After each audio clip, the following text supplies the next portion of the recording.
Welcome back to the Real Estate Den. This is episode 12.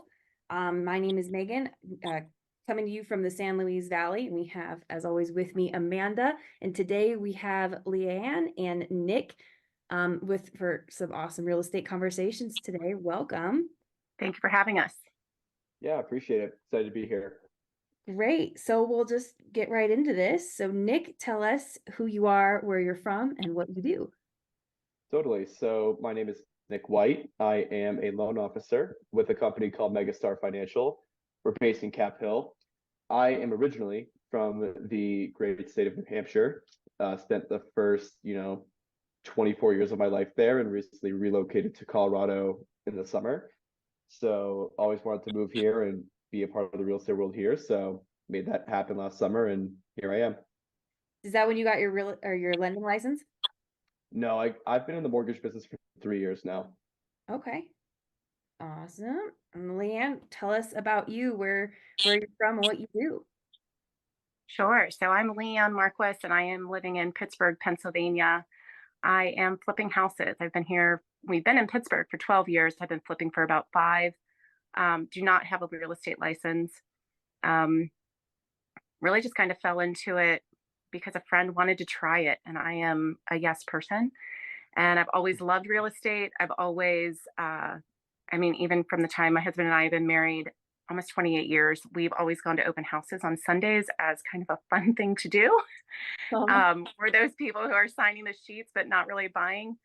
So when it came to flipping, we also are like consummate movers. Like even when we stay in one area, we always moved from house to house. So when it came to flipping, I'm always just kind of looking at what a buyer wants from my perspective. And so it just kind of came naturally to my personality, to my life with, raising 4 kids, needed something that was flexible. So flipping houses here in the state of PA. That's great. So you started flipping 5 years ago. What did you do before then? Yeah, so I have a writing background. So I have a couple of books out there, not bestsellers, but they are meaningful to me. And certified life coach, which has helped me a lot in flipping houses. I coach myself often when I'm having a panic attack at night about a house that I bought that smells like cat pee with sidewalks falling off of them, Ooh. and just kind of keeping an open mind and growth mindset. So that's my background.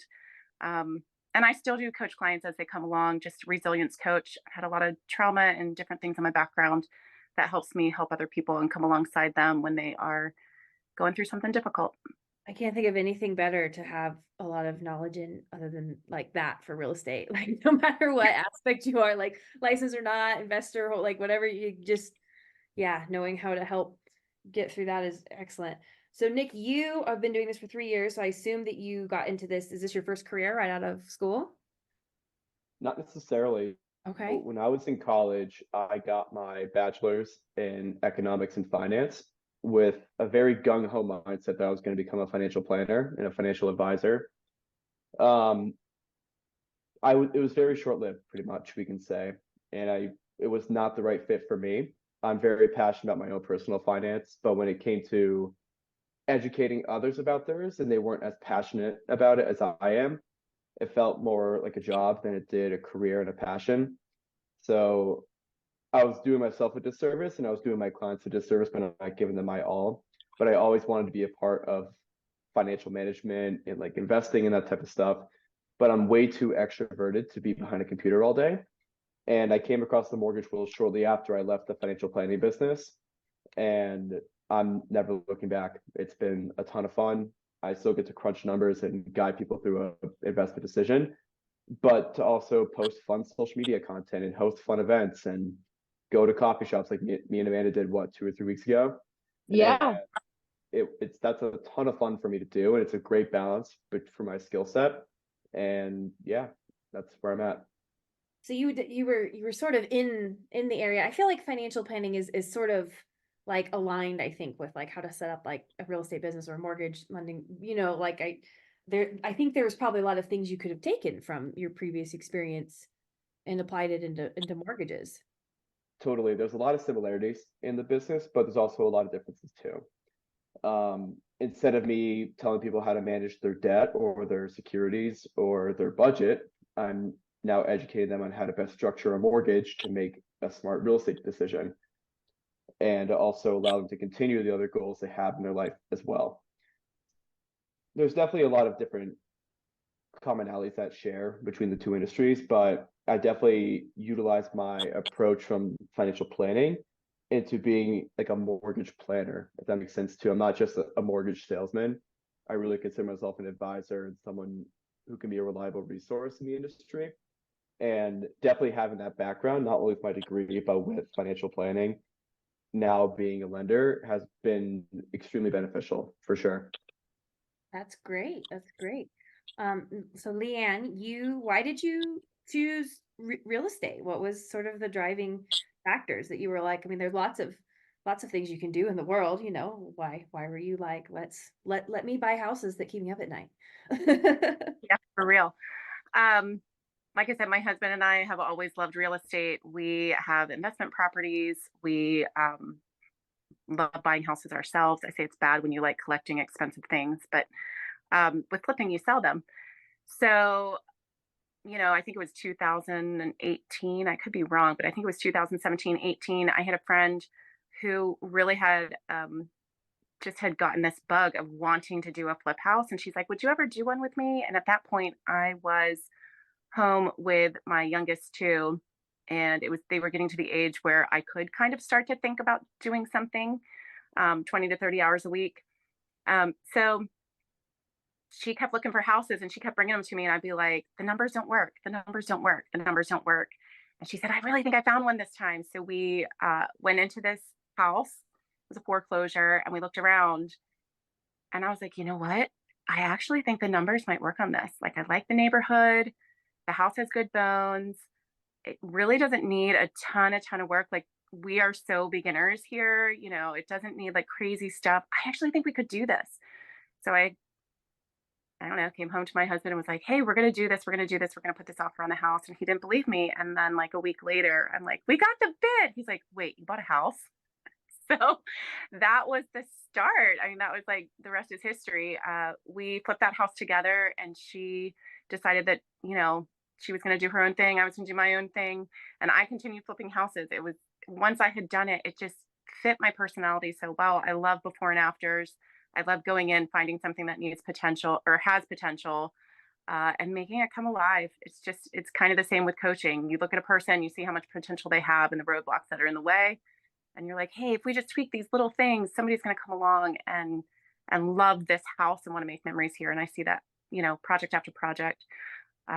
And yeah, it's almost like an addiction. You do it, you finish it, and it's so gratifying. You just want to do it again.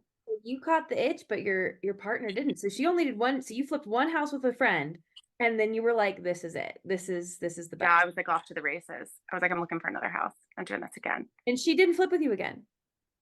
We did not flip together. I think she did one more house, but she's moved on. She is a boutique owner and a coffee shop owner. She ended up opening her own business. That's more her passion. She had one early in her life before kids, and that was really, more her thing. And she excels at that and she loves it. But yeah, I don't know. She got me into house flipping. Hey, that's what she needed to do. She only Yeah, needed to flip those two. I mean, I think we find that a lot in just business in general, right? Like people who tend to like business, and they kind of hop around right. things. They're financial planners, they're lenders, you can kind of go. And one of the things I love the most about real estate is how vast it is and how everybody can have a business and find a place where their expertise and their passion can help them, make money and make income. And you said you had 4 kids at home. I mean, you got to have a flexible gig to be juggling 4 kiddos. Yes, for sure. I can So actually I can actually follow up on that. I am a huge coffee connoisseur. I love all sorts of coffee, drinking one right now. It's nice. actually a huge goal of mine to open a coffee shop in the future. So, Leighann, I might need your friend's contact so I can get some pointers from her. But that's cool. That's cool to Absolutely. hear. Yep. There, there's a place on the highway down where I sort of like between Denver and where I live, and it's would be the cutest little coffee shop. I have said that I would love to not do. I don't have a passion for coffee, so maybe Nick and I should connect with this. But I obviously have a passion for real estate and helping agents because I own a brokerage. So I was thinking if I ever go from the cloud space to like a brick and mortar space, I'd want to do a coffee shop instead of a traditional real estate office.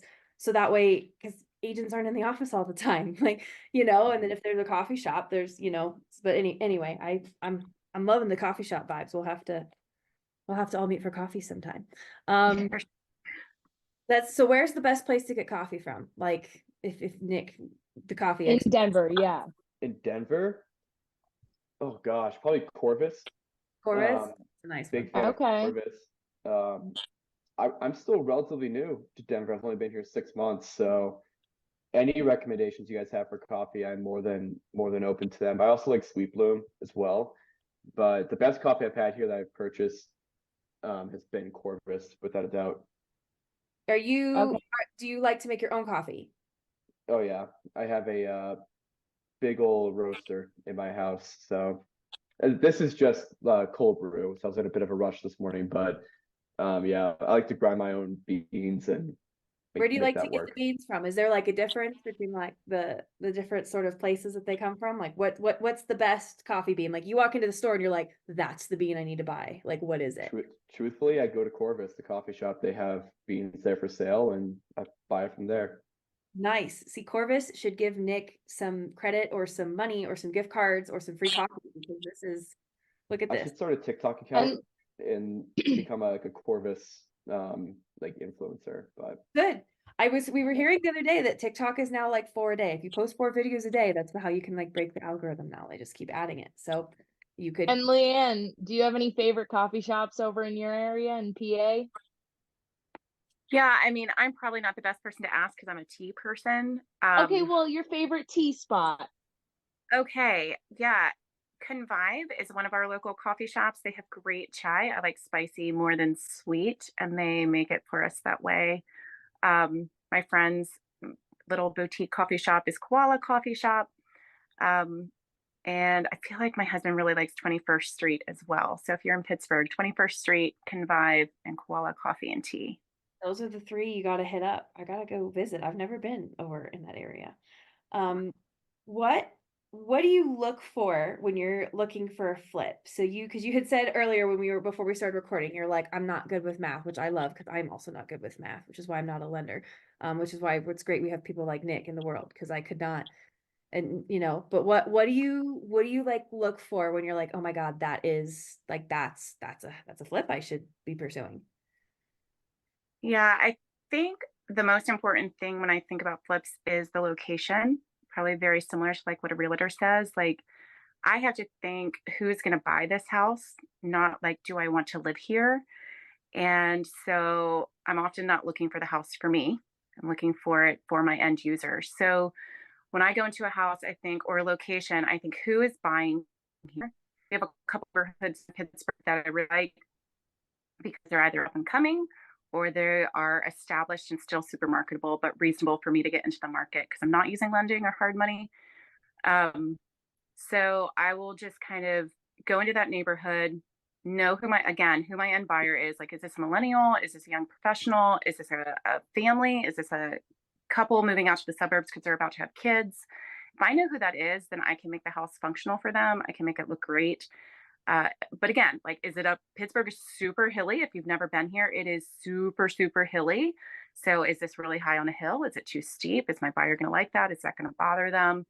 And really, the houses have to feel good to me. I know that sounds weird, but I think realtors would agree. Most buyers, when they walk in, they either feel good in a house or they don't feel good in a house. So if I walk in a house and it just doesn't feel good, lighting's a big thing for me. If it doesn't have good natural lighting, I typically don't buy the house because I don't feel good in it. So if I know my end user and I feel good in it, I typically can do a good job on the project.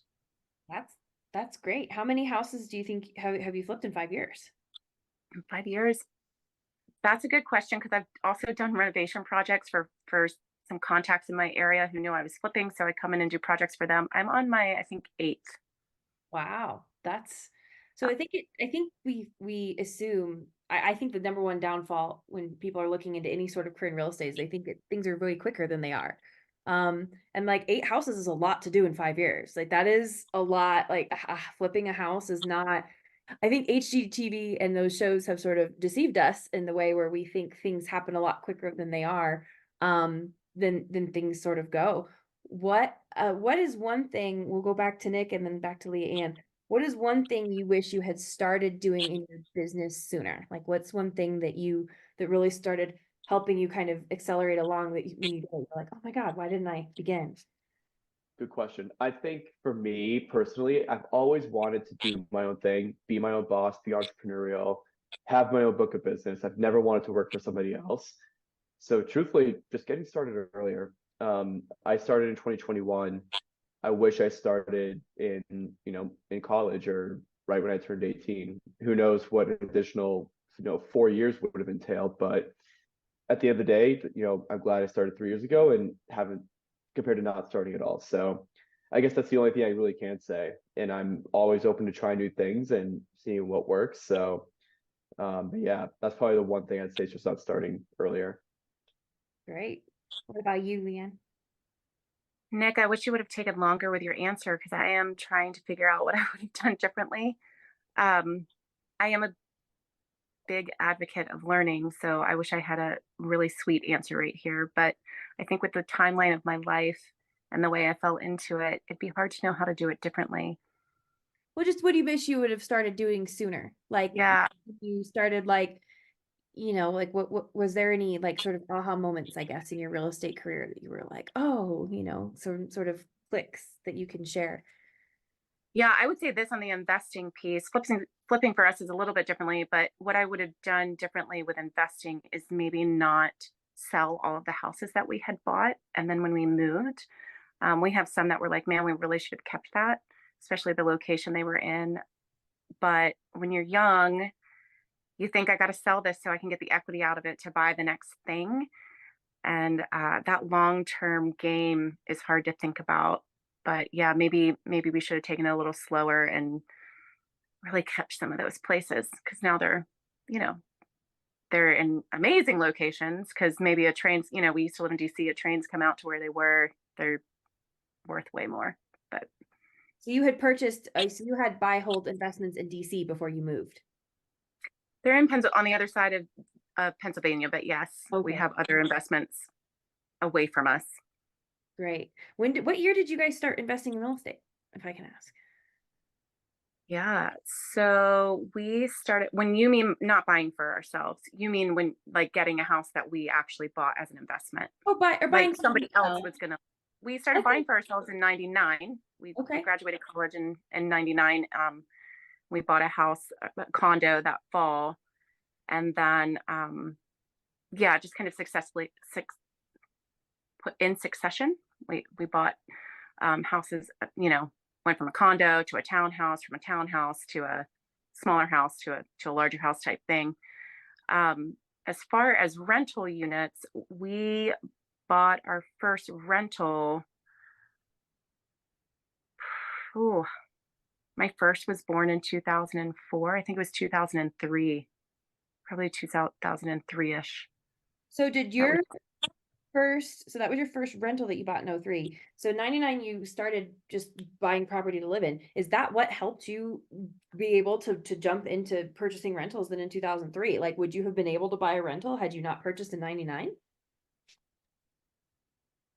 I think we would have. My husband sounds like a lot like Nick. He's very financially savvy. He's really big into saving, a portion of our income. He's very into investments and doing it wisely. And so real estate was on our radar. My parents were in real estate. My dad was in real estate for a time. So we were exposed to that. His mother got into real estate for a while. So we were kind of exposed to that idea of buying multi-unit, buying a duplex or buying like our first was, a 3-unit, that kind of thing. It was already in our mind, like that was a good place to put our money because real estate over time, what studies show is real estate over time is really one of the best investments you can do.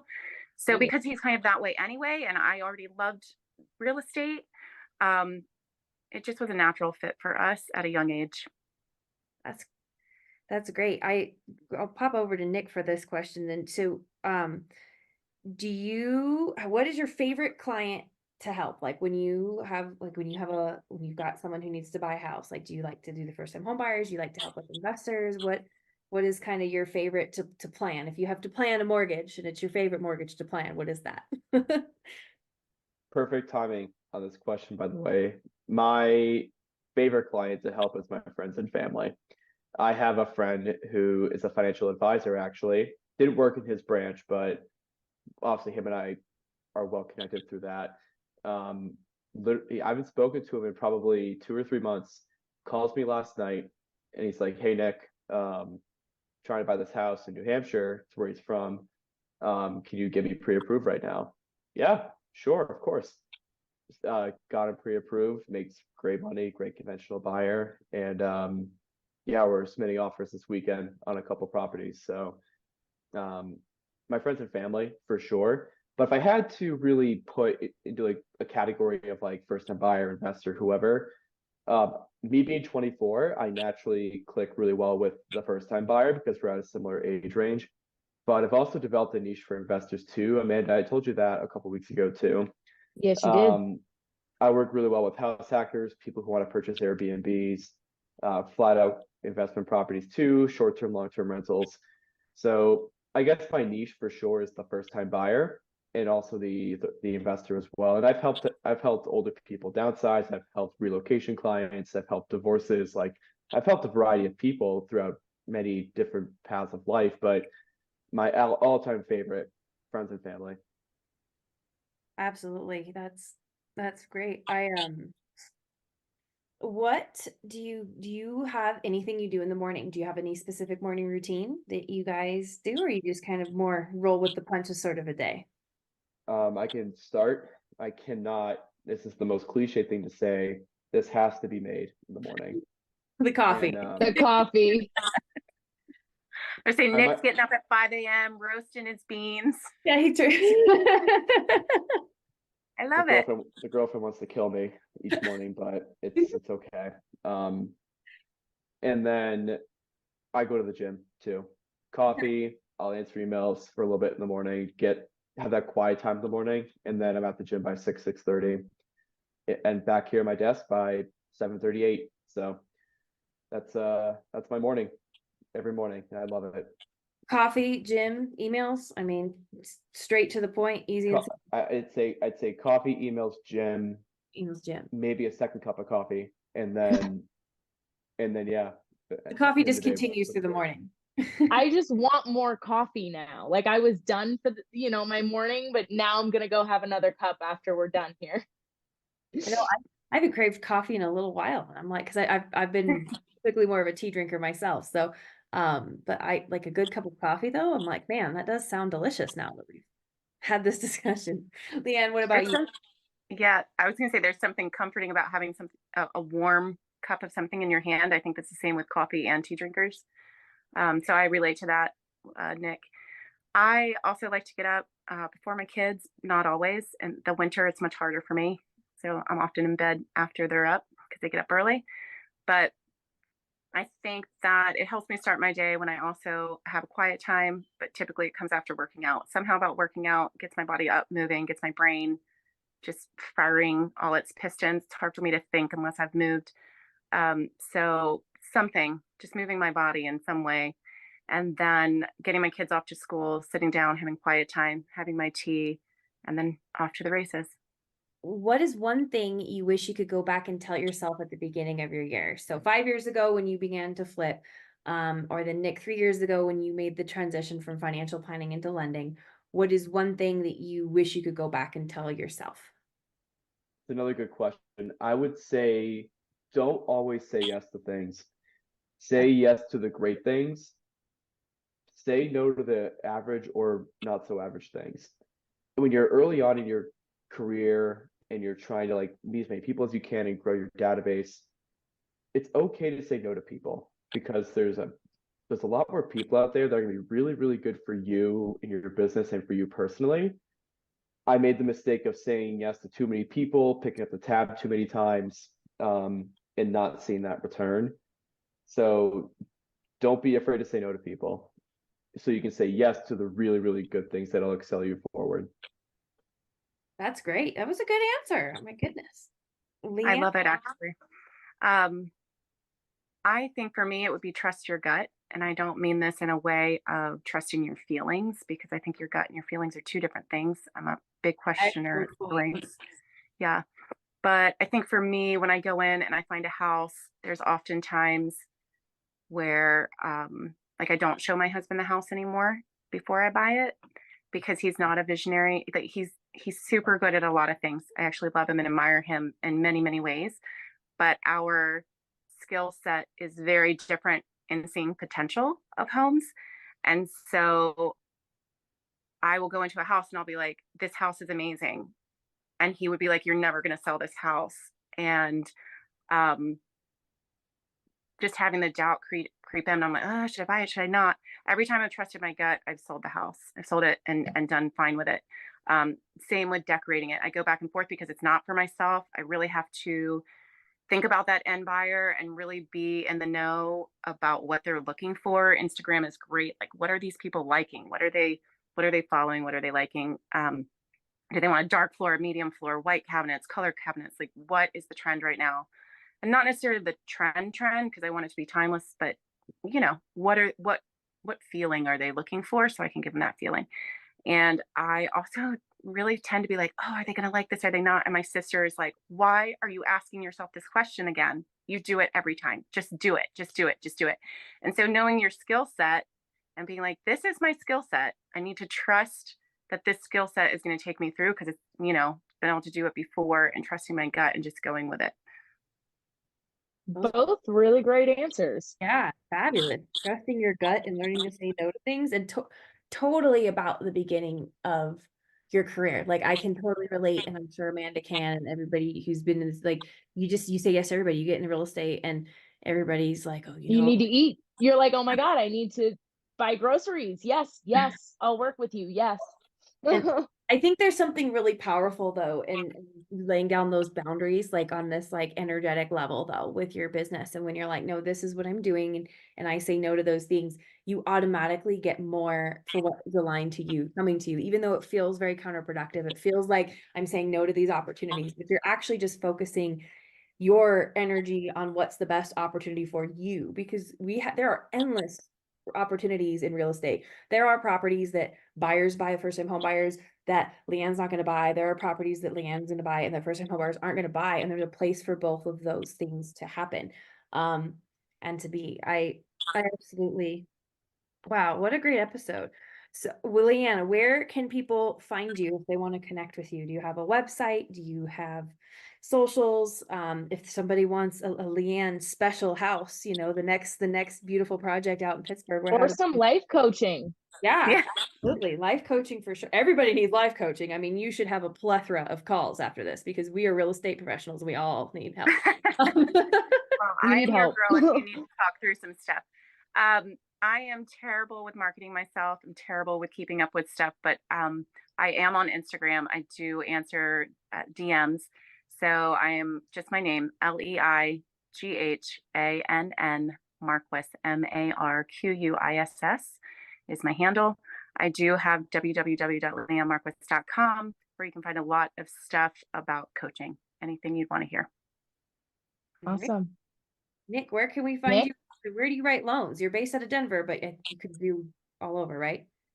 Yeah, so me and my team we have a variety of states we can write loans in: New Hampshire, Maine, Massachusetts, Georgia, Tennessee, Kansas, Missouri, Texas, Colorado, New Mexico, Arizona, California, Washington, Oregon, Wisconsin. Yeah, hopefully to have some more states here soon. But and Montana and Wyoming too. But my Instagram handle, Nick White 1. On Facebook, it's just Nick White, and then TikTok and YouTube is Nick White Mortgages. So give me a follow there. Great. Thank you guys so much. We'll wrap up episode 12 of the Real Estate Den. As always, Megan from the San Luis Valley, Amanda out in Denver. We'll see you next episode.